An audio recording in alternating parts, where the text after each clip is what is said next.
uh, when I was given a task of coming up with an idea for this training, I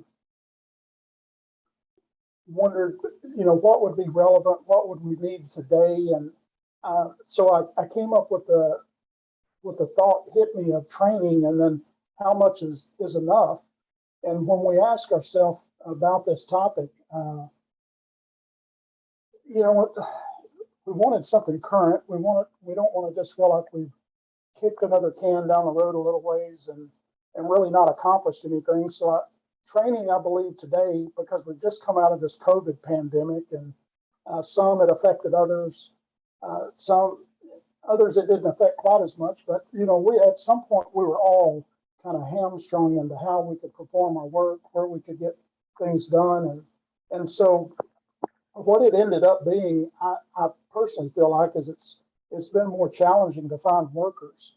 And then when you do find workers, they're not really qualified maybe to do the task that you've hired them to do, but you find someone that maybe you can train and get them up to speed on what you want to do. And so ultimately what we're trying to do is get the new employee experienced enough. But when we do this, we have to answer the question, how do we do this? How can we make this happen? And how do we get this new employee on board and ready in a timely and effective manner, and then ensure each of our current team members are up to the challenges as well, so that everybody's working in the same direction. So a little bit about me. I don't want to stay on this too long, but I've been in this industry. I've worked at Scott Power Line for almost 9 years now, and then prior to that, field service with John Deere and Caterpillar. And so I've seen a lot of different things, and I've had a lot of exposure to different training. And then prior to that, I was in the military for 6 years on sonar technician on submarines. And so I had extremely a lot of training in the military. And so I think it's something, and I feel that it's something that's extremely important. And so when I came up with this topic, trying to see how can you convey this, how can you share this in a way that it's going to be beneficial for all of us.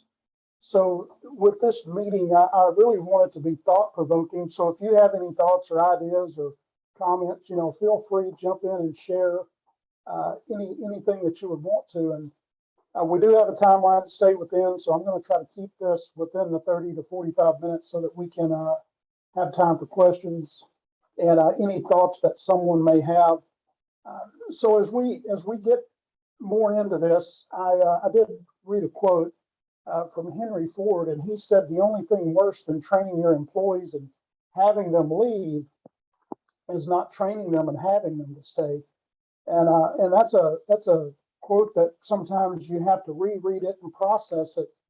But when you look at it and you take it for what it is, the thought is many times you don't want to put a lot of time and money into an employee, and with the thought of they may leave, but you certainly don't want to not train them and them stay. And there was another story I'd read, and it was about a lady, and she had said that Albert Einstein visited her father-in-law's steel fabricating company, and he was asking all kinds of questions. And finally, her father-in-law said, "You're one of the smartest men on the earth.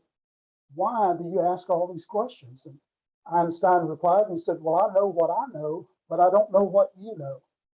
And so you can always be taught something, and it doesn't matter how smart you are or how much experience you have. We all have something to learn, and a lot of times we all have something that we can teach someone else. So as we get into this part of it, I want to we'll get into a few statistics, but I want you to know I got all of these things from Lorman.com. It's easily accessible. It's a very informative website, and I was trying to find something that was as current as we could, so that it wasn't a waste of time on another Barna study from 20 years ago that's not relevant for today. And all of these statistics are from this year, 2022. So as we get into these statistics, then these are almost real-time stats that we'll look at. And we look and we see that nearly 59% of employees claim they have had no workplace training and that most of their skills were self-taught. And that's almost scary to know that 59 or almost 60% of employees are out there just essentially winging it the best they can because they've taught themselves the skill sets that they're working with. Or this next one, 74% of workers, they're willing to learn new skills or retrain in order to remain employable. So they're willing to do it, but they may not be that may not be a part of their environment that they're working within. And then this one here kind of caught me. This is that 25 to 40-year-old age group, the millennials, that a lot of times they catch a lot of bad rap because they're the young generation, especially guys my age and older. But 87% of this group believe that learning and development in the workplace is important. So when I read that, it's telling me that this age group, these are the young men and women that are saying, "Hey, train me. I'm wanting to learn. I'm wanting to develop into this." So that's another important statistics that we need to take and look and hang on to. But also 74% of surveyed employees feel they're not reaching their full potential at work due to lack of development opportunities. So almost 3/4 of those surveyed are saying they don't feel their full potential is being developed at work because there's not any training opportunities. And so if we're wanting to hang on to these, we need to give them an opportunity to develop these. I have a question about the sound. Is everyone hearing me? I can tell you I'm the only one talking, so obviously I can hear myself. I just want to make sure everyone can hear.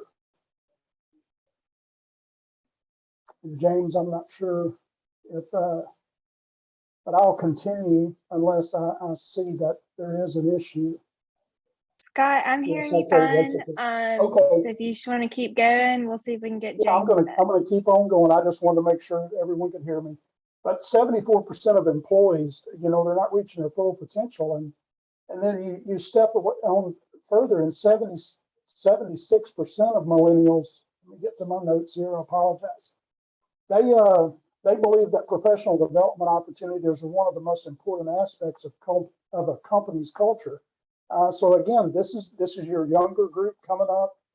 These are your new, your young leaders or those potential leaders that's coming up, and they're almost demanding or asking to be trained. Maybe they're the ones that you're wanting to bring in and start shaping them and molding them into the new leaders that'll be taking place in the very near future. And then we have 76% of employees say that a company would be more appealing if it offered additional skills, training for its staff. So as you see these statistics, training is very near and dear to employees, potential employees. And so when we look at that, we follow it with this statement: organizations with poor onboarding processes are twice as likely to experience employee turnover. So if you don't have a good an onboarding process is a neat way of saying, you don't have a plan in place for this employee, well, you've got a 50-50 chance that they're going to stay or they're going to go. And no one wants to put time and energy and effort into an employee coming, and they're only going to stay there 50% of the time. So what can we do to increase this? But with that statement, I believe that is just an easy way of saying not prepared to succeed is preparing to fail.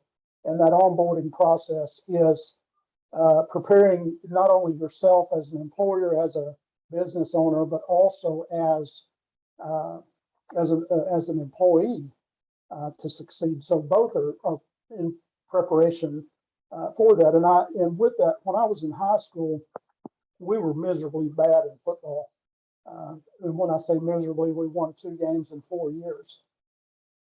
So, I look back now at my age and I realized that we were preparing to fail just about every week. We knew we were going to lose Friday night, but we'd go through the motions all week. And then once I got out of high school and I went in the military, well, failure wasn't so easily accepted. You could be allowed to fail, but once I got to a submarine and I realized failure on a submarine meant life or death, well, it became much more serious to know your job, know exactly what you were doing, how to do it. And so I believe that we need to take that training just as serious in our workplaces today, probably even more so today than ever before. So this training and retention, how do we do this? How do we hang on to them? How do we get them to where we want them, and then we can hang on to them and they'll be a viable part of the organization? Well, 70% of employees would be somewhat likely to leave their current job to work for an organization known for investing in employee development and learning. So this is 70% said, hey, I would consider going somewhere else if I knew this other company was going to train me and put the time and effort into me becoming a good part of their team and a productive part of their team. And 34% of employees who left their previous job, they were motivated to do so just because of career development opportunities. And again, this millennial 25 to 40-year-olds, 86% of them, they'd be kept from leaving their current position if training and development were offered by their employees.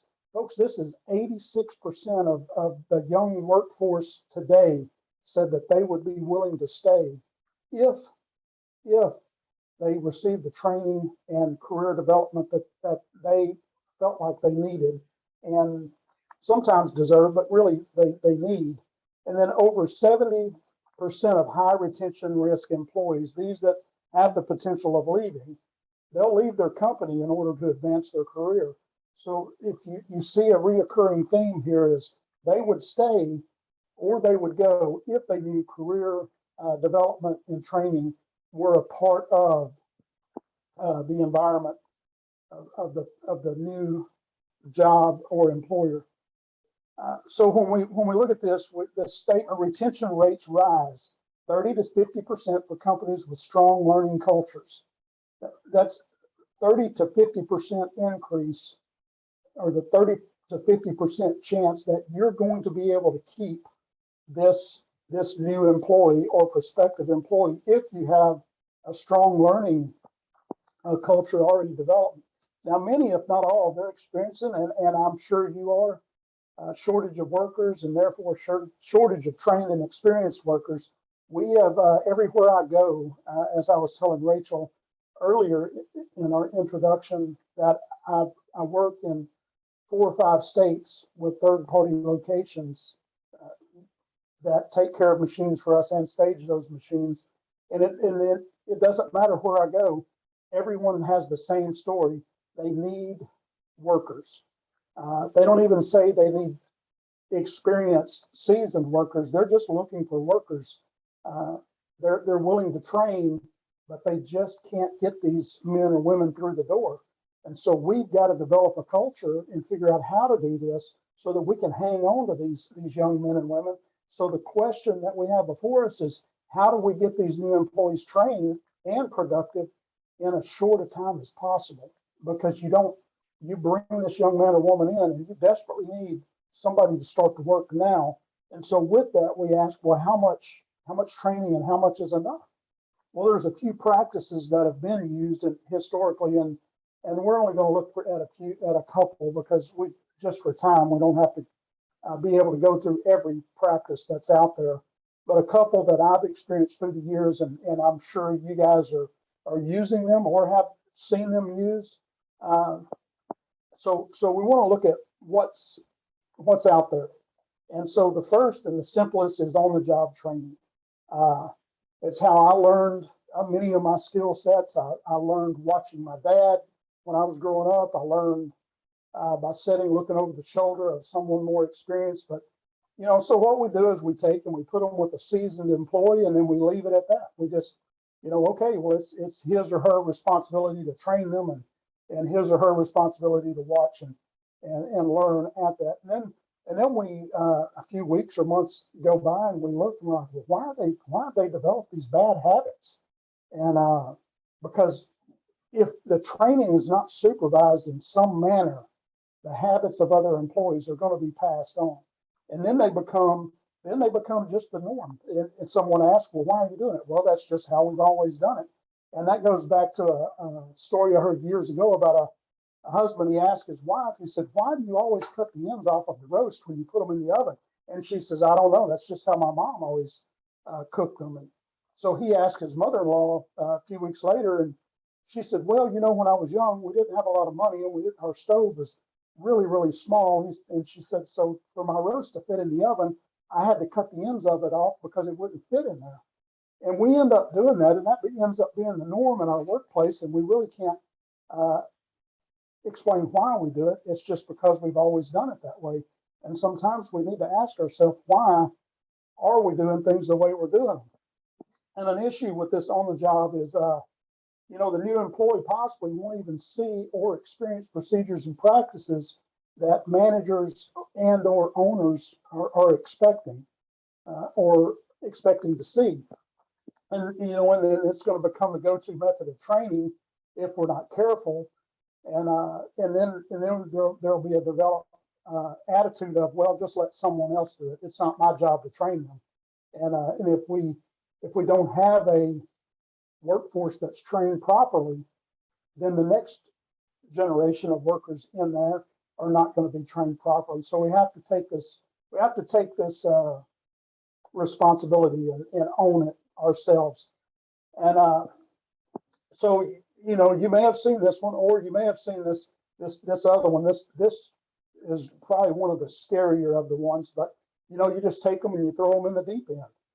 They show up to work, you throw them in a truck with somebody, and off they go, and you just hope it works out.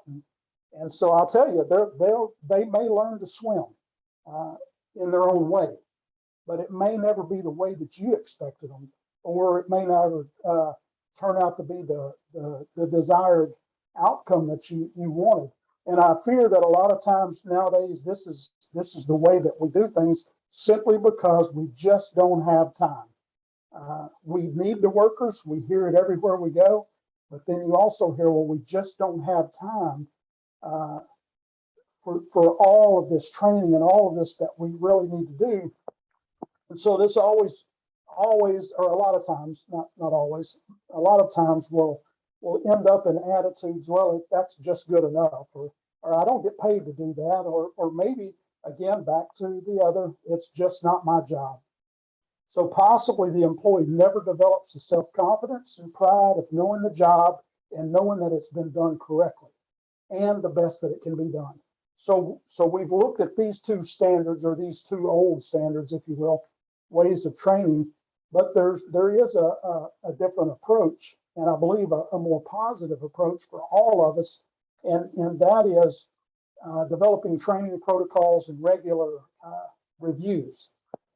And we develop a standard training protocol for all new hires and refresher training at regular intervals for all of your employees, so that each and every employee and each and every worker, they're getting the same and or similar training. And then this creates great discomfort for many, but we need to have regular employee reviews. So each can evaluate their performance, and that the employer and the employee, and so that we have a chance to get to know each other better and to know what expectations really are. So, because the main thing is, folks, is we must check where we are to see where we've been, or to even see if we've made progress. And again, going back to my military days on a submarine, we would be underwater sometimes for days, maybe at least many hours and days. And if you didn't come up to the surface and get a GPS fix, well, you weren't sure exactly where you were, and you had to know your ocean currents, you had to know all these things, and you take this several 100,000-ton submarine out underwater in the middle of the ocean, and you never dreamed that a 2 or 3 knot current coming from a certain direction is going to have any effect on you. But over many hours, it's going to slowly drift you one way or the other from your course that you've been wanting to go on. And the same way in our workforce and our work environments, you get a negative impact, a negative force pushing in a certain direction. And before long, you're going to look around and you're going to say, how did we get here? You weren't setting yourself up, you weren't developing, you weren't looking at where are we right now and where have we been and have we even made progress? So we have to check with regular training protocol and with regular reviews. And so we have this statement that standard training protocol and regular reviews are necessary, and they must work hand in hand to ensure the company and the employee are all moving in the same direction.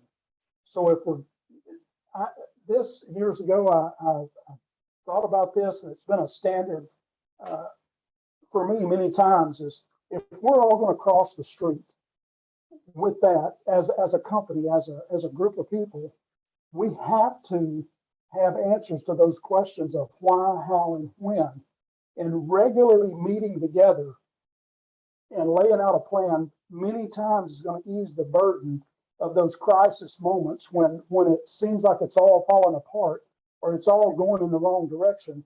And instead of throwing our hands up in the air and saying, how did we get here, or what's going on, we've already developed a necessary training and our protocols there are to say, hey, this is what we're doing. We know who we are. We know where we're going, and we know how we want to get there. So let's stop and look, and we can answer those questions instead of folding under and giving up. And any of you that's been in the military, any of you that's been on a team, any of you that's played pickup basketball in the backyard, you understand the necessity of practice, practice, practice. The more you do something, the more it becomes second nature. I've heard words now in sports as muscle memory. It just becomes second nature without thought. And the new employee must be given the tools and knowledge to enable them to accomplish the task before them so that we're all moving in the same direction. So training must be constantly monitored by management to ensure no one's left behind, because that one left behind is the weakest link in your organization. So some questions that we can ask ourselves: is my training effective? You want to be honest. You have to ask these questions. So again, these are all things that can be found on Lohrmann.com. They have great tools for you to do a self-assessment on there. But the first thing you want to do is conduct a skills gap analysis to assess your training needs. And that is just a fancy way to say, if you don't know, you don't know. And so you can go on there. It's free to use, and it allows you to look and determine areas that your employees, where they excel, and then maybe some areas where they need help. And it's going to help you to provide you with a framework so you can decide which training topics you need. It's so much more effective than just reaching in the old basket of safety meetings and we haven't done this one in a while, let's do it again. But these are real, current, and effective training ideas. And then, who's going to ask your employees what they want to learn? You may be surprised by the number of employees who want more upskilling training, where they're going to learn more, they're going to be more valuable and feel more valuable within the organization, or maybe set realistic, attainable training objectives. It's important to set these objectives and clearly communicate the intended outcomes you want your learners to achieve. This is going to help your employees understand the purpose of their training. And then make training convenient and accessible to employees. Guys my age and older, that being 55 and older, I really don't care if I can get on my phone and do any training or read something. I prefer not to, because I'm going to have to use the lower portion of my glasses to read it. I'd rather it be on a big computer screen in front of me, but many nowadays, especially that millennial 25 to 40-year-old age range, they like training on their mobile device where they can just do it anywhere. So you make it convenient and accessible to all your employees, and then even more so, track your employee training progress along the way so that you know where everybody's at. We continue with this thought and encourage group discussions about training. Even if your employees are attending courses individually and it's only one person, you should still hold group discussions so that everybody benefits from that. And then even as important as assigning new projects for employees to apply this knowledge, to learn, to put to practice these things that they've learned. And set aside work time for your training. The best way to ensure your employees complete their training is making sure there's time for them to do it. Block out a little bit of time each week so they can dedicate it to training and development, or create a culture that values learning. Help them to know that it is important. Help them to know that, from the very beginning in their interviewing process, that we value learning here at this facility, at this company. And then be careful. You better have thick skin, because sometimes when you ask for feedback, you're going to get it. But you got to revisit the learning strategy often to make sure the training is relevant and applicable. And then ask your employees for honest feedback about what they like and what they think could be improved. And so we come to this question: if we invest X number of dollars in training this employee, will I see a return in productivity and quality of work performed? And this is a tough question. With all these ideas and information in mind, you also have to weigh in the cost of training. So you can look at this possibly as your return on investment. How much am I going to get returned this investment, this time and money that I put into this training? How much is going to be returned? And with every job and that's being bid on, and there's very little room for error. So having a properly trained team is a must in today's workplace. So we come back to the original question to wrap this thing up this afternoon, this morning. Come back to the original question: training. How much is enough? Well, I can't tell you for your company. I can't tell you in your particular workplace. It's a case by case basis. But I think some of these things we talked about would help lead you in the right direction. And then finally, we have this thought: without proper training and reviews, well, the employee's set to fail. And it's a question that you and your organization are going to have to look at closely and regularly, because if your employee's set to fail, then you're setting yourself up to fail. And it's not fair to you, and it's not fair to your employee.